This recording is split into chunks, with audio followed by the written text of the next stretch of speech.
नमस्कार दोस्तों, मैं आपका स्वागत करता हूं आपके अपने चैनल 23 सिविल कॉन्टैक्ट में। दोस्तों, बहुत सारे लोग जो मेरे से पूछते हैं कि सर हमें हरियाणा में रजिस्ट्रेशन कराना है पीडब्ल्यूडी का, तो कहां से कराएं, कैसे कराएं और क्या क्या उसमें डॉक्यूमेंट्स वगैरह लगते हैं। तो ये बहुत सारी जानकारी है जो मैं आपको इस वीडियो के अंदर बताने वाला हूँ। वीडियो लंबा होगा लेकिन बहुत सारी जानकारी इसके अंदर आपको मिल जाएगी। तो स्टार्ट करते हैं। सबसे पहले दोस्तों, एक नया रूल रेगुलेशन आया था। वो रूल रेगुलेशन के आधार पर मैं आपसे बात कर रहा हूँ। मैं मेरी मर्जी से कुछ भी नहीं बताता हूँ किसी को भी। मैं जो भी चीजें बताता हूँ वो डॉक्यूमेंट्स के आधार पर बताता हूँ, रूल रेगुलेशन के आधार पर बताता हूँ, जो सरकारी रूल रेगुलेशन है। अब बहुत सारे लोग मेरे को ये पूछते हैं कि सर हमें कौन सा लाइसेंस बनवाना चाहिए जिससे हमें हरियाणा में काम करने में आसानी रहेगी। तो पहला पॉइंट ये है। इसके अंदर और बहुत सारे पॉइंट होंगे क्योंकि वीडियो में इसको लंबा करने वाला हूँ।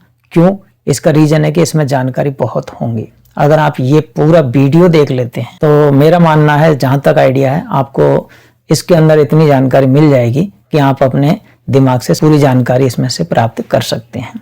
वीडियो लंबा रहेगा, देखना आपका काम है, नहीं देखेंगे वो आपकी मर्जी है। तो स्टार्ट कर रहा हूँ। सबसे पहले दोस्तों, हरियाणा के अंदर पहले क्या होता था, जो पीडब्ल्यूडी का लाइसेंस बनवाते थे उससे कुछ डिपार्टमेंट में काम कर सकते थे या कुछ डिपार्टमेंट में अपना रजिस्ट्रेशन कराना होता था। तो ऐसे अलग अलग डिपार्टमेंट का भी रजिस्ट्रेशन होता है और पीडब्ल्यूडी का भी होता है। लेकिन अब क्या है, नियम चेंज हो चुके हैं। सरकार ने क्या कर दिया है, जैसे पीडब्ल्यूडी का नगर निगम, नगर पालिका, ग्राम पंचायत वगैरह, ये पीएचईडी, फॉरेस्ट डिपार्टमेंट, बहुत सारे डिपार्टमेंट, 200-250 डिपार्टमेंट होते हैं। उनके अंदर आप और रजिस्ट्रेशन भी करा सकते हैं। लेकिन अब इन्होंने एक सबसे बेस्ट ऑप्शन निकाला है, वो ठेकेदारों के लिए बहुत हेल्पदारी है। क्यों?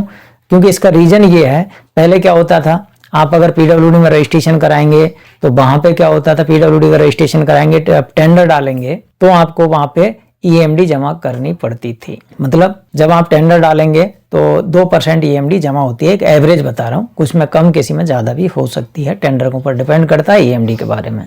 लेकिन अगर आप डायरेक्ट जो ये टेंडर से रिलेटेड, जैसे पीडब्ल्यूडी, नगर निगम, नगर पालिका वगैरह, इनमें अगर कराएंगे रजिस्ट्रेशन तो आपको वहां पे ईएमडी भरना पड़ता है। हर टेंडर का अलग भरना पड़ता है, उसको लेने में भी दिक्कत है। ठेकेदार के आधे पैसे वहीं फंस जाते हैं ईएमडी के चक्कर में। जैसे सपोज करिएगा आपने 10-10 लाख के अगर आपने 10 टेंडर भी डाल दिए तो हर टेंडर पे 2% ईएमडी जोड़ लीजिए, कितना हो गया।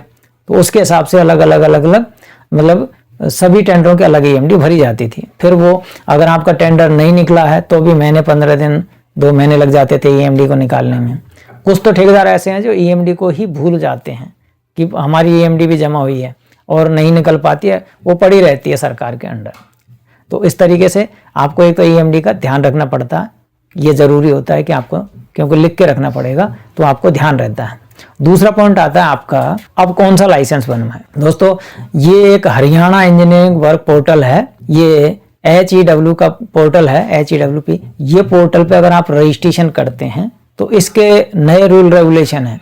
अगर आप यहाँ पे रजिस्ट्रेशन कराते हैं तो आपको जो ईएमडी है उसकी छूट होती है जमा कराने की, मतलब उसमें आपको ईएमडी जमा कराने की आवश्यकता नहीं होगी।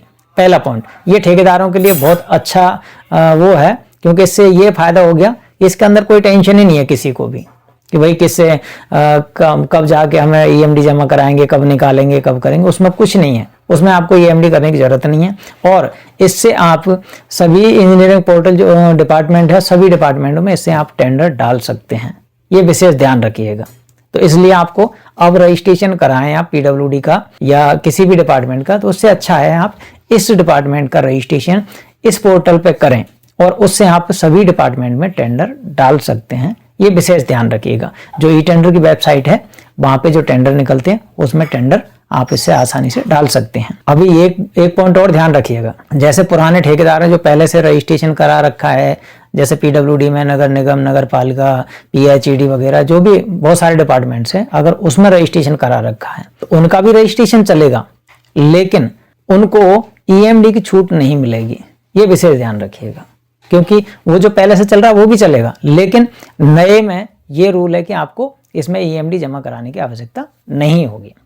अब मैं इसमें बहुत सारी चीजें हैं, एक एक करके अलग अलग उसके वो हैं, कितने का टेंडर डाल सकते हैं, क्या करना है, बहुत सारी चीजें हैं जो मैं आपको एक एक करके इसमें बताने वाला हूँ, इस तरीके से आप इसको समझ सकते हैं। तो सबसे पहला पॉइंट आता है आपका कि इसके अंदर जो पहले पंजीकरण के लिए जो कौन सा वर्ग हुआ करता था, मतलब ABCD कैटेगरी कौन सी थी हमारी, वो ध्यान रखना पड़ेगा कि कौन सी ABCD में कौन सा वो आएगा। इसके अंदर ना PWD वगैरह में और डिपार्टमेंट में तो वो पहले वाला ही पार्ट है ABCD वाला, लेकिन जो नया पोर्टल है ये HEW का, उसके अंदर आपको ये क्लासों में बांट दिया गया है।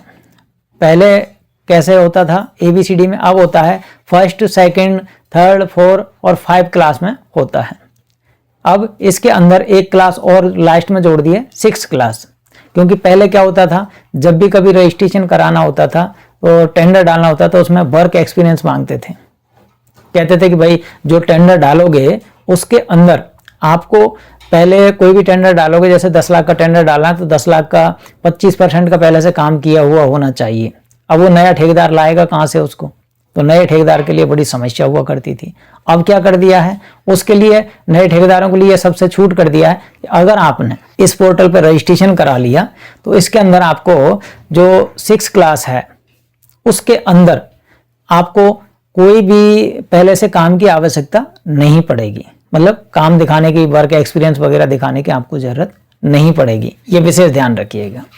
इसके बाद में अब आते हैं इसके अंदर वर्क एक्सपीरियंस का आपका पार्ट खत्म हो गया कि इसके अंदर वो है। अब इसमें कौन कौन से काम हम कर सकते हैं, इस बात को ध्यान रखना चाहिए। पहला आता है, अगर आप फर्स्ट क्लास में इसमें रजिस्ट्रेशन कराते हैं तो इसके अंदर आपको 20 करोड़ रुपए से अधिक का काम डाल सकते हैं और सभी प्रकार के आप काम कर सकते हैं। इसके अंदर कोई भी काम हो XYZ वो सारे काम कर सकते हैं। सेकंड पॉइंट होता है सेकंड क्लास का। सेकंड क्लास के अंदर आपको 25 करोड़ रुपए तक का टेंडर डाल सकते हैं, यानी कि फर्स्ट क्लास में 25 से ऊपर का है और सेकंड क्लास के अंदर 25 करोड़ रुपए तक का टेंडर डाल सकते हैं। इसमें भी सभी प्रकार के आप काम कर सकते हैं, कोई भी काम इसके अंदर डाल सकते हैं। सेकंड पार्ट अब आता है आपका 3 क्लास में। 3 क्लास में 10 करोड़ रुपए तक का टेंडर डाल सकते हैं। 3 क्लास के अंदर 10 करोड़ तक का आप टेंडर इसके अंदर डाल सकते हैं। ये किसी भी किस्म के, किसी भी प्रकार के आप इसमें टेंडर डाल सकते हैं। अब आते हैं 4th क्लास में। 4th क्लास में 64 लाख से 1 करोड़ रुपए तक का टेंडर आप इसमें डाल सकते हैं, मतलब 64 लाख से 1 करोड़ तक का टेंडर डाल सकते हैं 4th क्लास में, और इसके अंदर भी सभी प्रकार के काम कर सकते हैं। अब आते हैं वर्ग 5 में, यानी कि 5वीं क्लास में।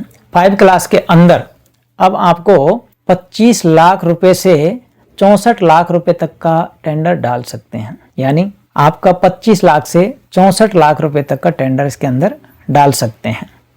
इसके अंदर PWD B&R विभाग का विशेष वर्ग, भवन और सड़क, विद्युत, पुल, बागवानी कार्य, सिंचाई जल संसाधन विभाग, सिंचाई जल विकास, ये सारे डिपार्टमेंट है। सिविल, मैकेनिकल इंजीनियर, जन स्वास्थ्य, पात्रता अनुसार सभी जन स्वास्थ्य इंजीनियरिंग से संबंधित जो काम होंगे वो आप इसी में कोई सा भी आप इसमें डाल सकते हैं, ये विशेष ध्यान रखें। अब आते हैं सबसे लास्ट वाला। सबसे लास्ट वाला होता है 6th क्लास का। 6th क्लास के अंदर आपको 25 लाख रुपए से नीचे के टेंडर डाल सकते हैं। 25 लाख से नीचे के कोई भी टेंडर आप आराम से इसमें डाल सकते हैं। इसके अंदर आप जो भी काम है वो आप इसमें कर सकते हैं। जैसे मान के चलिएगा भवन हो गया, सड़क हो गया, पुल हो गया, विद्युत कार्य है, बागवानी कार्य है, सिंचाई, सीवर लाइन का काम हो गया, अन्य सिविल तथा मैकेनिकल कार्य हो गया, सभी जन स्वास्थ्य इंजीनियर से संबंधित कार्य आप इसमें पूरे कर सकते हैं 6 क्लास का जो रजिस्ट्रेशन होता है उसके अंदर में, लेकिन 25 लाख से नीचे का ही टेंडर आप इसमें डाल सकते हैं। अब आते हैं अगला पॉइंट। इस पोर्टल पर अगर आप रजिस्ट्रेशन कराते हैं और आपको बैंक सॉल्वेंसी की जरूरत पड़ती है तो किस क्लास के लिए आपको कितने की बैंक सॉल्वेंसी की आवश्यकता पड़ेगी, ये इसके अंदर मेन पॉइंट आता है। इसके अंदर हम एक एक करके सारे पॉइंटों को बताएंगे कि किस क्लास के अंदर कितने की बैंक सॉल्वेंसी हमको चाहिए। अगर आपको फर्स्ट क्लास का रजिस्ट्रेशन कराना है तो सॉल्वेंसी उसके अंदर 2 करोड़ की होनी चाहिए। फर्स्ट क्लास के अंदर 2 करोड़ की सॉल्वेंसी लगेगी। सेकंड क्लास के अंदर आपको 1 करोड़ की सॉल्वेंसी लगेगी और 3 क्लास के अंदर 50 लाख की सॉल्वेंसी लगेगी और 4 क्लास के अंदर 10 लाख की सॉल्वेंसी लगेगी। 5 क्लास के अंदर आपको 5 लाख की सॉल्वेंसी लगेगी और जो 6 क्लास है उसके लिए आपको सॉल्वेंसी की जरूरत नहीं पड़ेगी। जो बैंक सॉल्वेंसी या हैसियत प्रमाण पत्र होता है उसका जो ये रूल रेगुलेशन है, इसके अंदर 6 क्लास के लिए आपको इसकी कोई भी ज़रूरत नहीं पड़ेगी। ये विशेष ध्यान रखने वाला पॉइंट है, क्योंकि बहुत सारे लोग पूछते हैं कि सर बैंक सॉल्वेंसी कितने की लगाऊं, कहाँ से बनेगी, कैसे बनेगी, ये बहुत सारे क्वेश्चन पूछते हैं मेरे से फ़ोन पे। तो आपको देखो, बैंक सॉल्वेंसी से संबंधित या हैसियत प्रमाण पत्र से संबंधित जानकारी मैंने चैनल पे डाल रखी है, उसमें आप जा कर के देख सकते हैं। एक एक वीडियो अलग अलग बताया हुआ है, उसमें देख लीजिएगा। बाकी इसके अंदर 6 क्लास के अंदर कोई भी सॉल्वेंसी की जरूरत नहीं पड़ती है, जो नए कॉन्ट्रैक्टरों के लिए होती है, और बाकी अदर के लिए तो हर के लिए अलग अलग जरूरत पड़ती है, वो मैंने आपको बता दिया है। अब आता है आपको रजिस्ट्रेशन फीस। रजिस्ट्रेशन फीस किस कैटेगरी में कितने रुपए की आपकी फीस लगेगी, ये विशेष ध्यान रखिएगा। इसके अंदर जो सिक्योरिटी मनी होती है, जो आपको वापस मिलती है, रिफंडेबल होती है, मैं उस फीस की बात कर रहा हूं, क्योंकि सिक्योरिटी मनी जमा करानी पड़ेगी तो उसके हिसाब से आपको वो रिफंडेबल हो जाती है, यानी कि वापस मिल जाती है जो ये फीस जमा होगी। तो किस क्लास के लिए कौन सी होगी वो मैं आपको बता रहा हूँ एक एक करके। अगर आप फर्स्ट क्लास में रजिस्ट्रेशन कराते हैं तो 15 लाख रुपए की सिक्योरिटी मनी जमा होगी इसके अंदर। अगर आप 2 क्लास में रजिस्ट्रेशन कराते हैं तो सिक्योरिटी मनी 10 लाख जमा करानी पड़ेगी। अगर आप 3 क्लास में रजिस्ट्रेशन कराते हैं तो 5 लाख की सिक्योरिटी मनी जमा करानी होती है। अगर आप 4th क्लास में रजिस्ट्रेशन कराते हैं तो 50,000 की सिक्योरिटी मनी जमा होती है। अगर आप 5 क्लास में रजिस्ट्रेशन कराते हैं तो वहां पर भी 50,000 की सिक्योरिटी मनी जमा होती है। अगर आप 6 क्लास में रजिस्ट्रेशन जमा कराते हैं तो वहां पर भी 50,000 की सिक्योरिटी मनी जमा होती है। यानी अगर कुल मिला के हम इसमें बात करें तो 6, 5 और 4 क्लास में 50,000 तक की ही सिक्योरिटी मनी जमा होती है, जो कि आपको रिफंडेबल होती है। ये रिफंडेबल यानी कि आपको वापस मिल जाती है। और अब आता है अगला पॉइंट। अगले पॉइंट के अंदर period of validity of registration renewable, registration होगा वो कितने दिन के बाद में आप इसको रिन्यू कराएंगे, ये विशेष ध्यान रखने वाला पॉइंट है। अगर आप इसमें रजिस्ट्रेशन कराते हैं तो ये 5 साल के लिए वैलिड होता है और 5 साल में इसको रिन्यू कराना होता है। लेकिन एक पॉइंट ध्यान रखिएगा, जैसे आपका 5 साल पूरा होता है उससे पहले 3 महीने के अंदर, यानी जब खत्म हो रहा है तो 3 महीने से पहले इसको 3 महीने के अंदर आपको पहले से इसका रिन्यू करा लेना चाहिए। रीवैलिडेशन यानी कि दोबारा से उसको रिन्यू करा लें, जिससे कि आपका ये एक्सपायरी ना हो। अगर एक्सपायर हो गया तो फिर आपको वापस से कराना पड़ता है, ये विशेष ध्यान रखें। अब आता है अगला पॉइंट।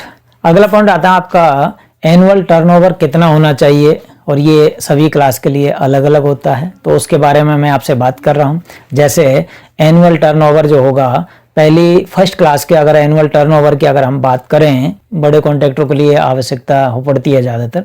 छोटों के लिए अगर हम देखें, नए जो कॉन्ट्रैक्टर हैं उनके लिए जो होता है 6 क्लास के लिए ये कोई भी इसकी ज़रूरत नहीं होती है। अगर आप इसके अंदर 6 क्लास की जगह 5 क्लास में अगर आप जाते हैं तो 5 क्लास के अंदर इसमें आपका 10 लाख का ये टर्नओवर होना चाहिए। इसके अंदर लास्ट 5 ईयर्स के अंदर मतलब 10 लाख का टर्नओवर होना आपका अनिवार्य है। सेकंड पॉइंट, इसका मिनिमम जो वर्क होता है 5 ईयर्स के लिए, उसके अंदर होता है सिंगल वर्क, या तो सिंगल वर्क 35 लाख का होना चाहिए, 2 20 लाख के हो सकते हैं, या फिर आपको 15 लाख के 3 काम होने चाहिए। इस तरीके से आप इसमें काम कर सकते हैं, रजिस्ट्रेशन करा सकते हैं। और अगला पॉइंट आता है आपका, और अगर किसी को रजिस्ट्रेशन कराना है तो वो मेरे से रजिस्ट्रेशन भी करा सकते हैं। और अगर आपको किसी को पर्सनल मेरे से गाइडेंस चाहिए तो वो मेरे से व्हाट्सएप पर मैसेज करके पर्सनल गाइडेंस ले सकते हैं। उसके लिए मेरी गाइडेंस फीस होती है। और जानकारी के लिए आप तेज सिविल कॉन्टैक्ट यूट्यूब चैनल को सर्च कर लीजिएगा,